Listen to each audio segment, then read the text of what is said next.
But back to weakness.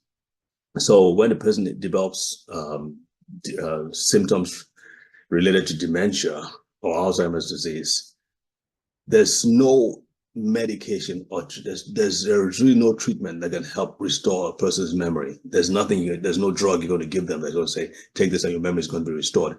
Instead, the doctor or the psychologist, psychiatrist suggest ways of managing around that weakness, having nice memory cards, using your calendar more effectively, maybe using your GPS if you're having problems with navigation. So basically, they tell you how to make accommodations for your failing memory. And the more it fails, the more accommodations, obviously, you have to take advantage of. Now, in a developed country like the US, the social structure is so good that the government and other private institutions can step in and help to take care of you or your loved one dealing with the disease. That is not obtainable in most parts of the third world countries, certainly not in Nigeria. And so people have to fend for their loved ones themselves. So again, our approach with dementia is to say, well, what does the brain need to be healthy, functional, and strong? And see what we can do. And I'm not too, I'm not trying to aim at the moon right now or shoot for the stars. I'm just my goal is what can we do to improve this person by 25%? I mean, to me, that's reasonable. That's a huge leap, but 25% is reasonable for me. What can we do to help them live more independently? Where can we start? What nutrients do their brains need? How can we feed the brain? Because we know for a fact that there's diminished energy supplies. There's also diminished, like I said, there's increased inflammation and oxidative stress and so on. And so what can we do to strengthen the brain? We know that nutrients play a huge role.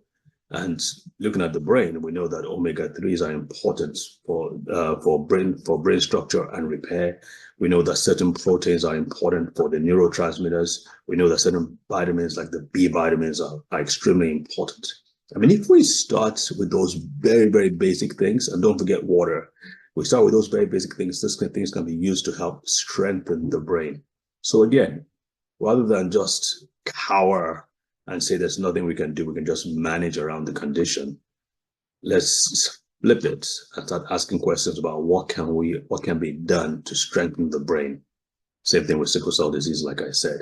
And we've proven this over and over again at the Brain and Body Foundation that if you start thinking about things from that perspective, it will be more empowering for sure, for one.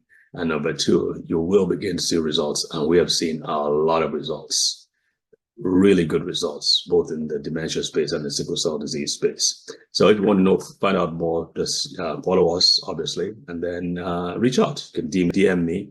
We really want to reach into more of African countries to really address these conditions, because I got to tell you, they're just getting worse and worse, especially dementia. Dementia is exploding all around the world, and especially in third world countries, where unfortunately, we don't have the neurologists, the psychiatrists, the brain health specialists to take care of it. So we've got to, in my opinion, start thinking about approaches like I just described.